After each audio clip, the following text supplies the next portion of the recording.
মোষ ওটের জন্য 7 জন শরীক থাকতে পারবে। তবে যার তৌফিক আছে সে একাই একটা গরু দিবেন।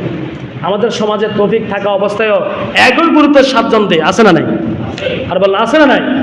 কারণ 7 জন দিবেন, দেন 7 জনের ভিতরে ফেরকা আছে না নাই? 7 জন রাসূলুল্লাহ সুন্নাত 7 জন দিতে পারবেন। তবে 7 জন যদি একই নিয়ত না হয় কোরবানি হবে না। হবে? শর্ত রয়েছে।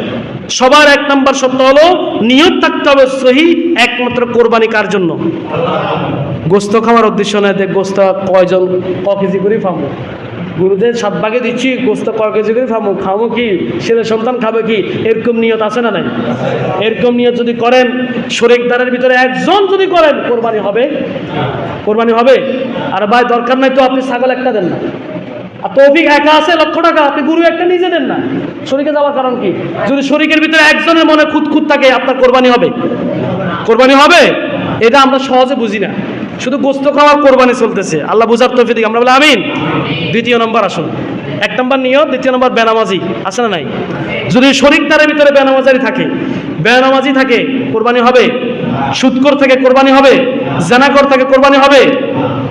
অন্যের হক লঙ্ঘন করে খাচ্ছে এরকম ব্যক্তি যদি থাকে শরীকদারে, সে কোরবানি হবে? মনে রাখবেন এটা মাসালা।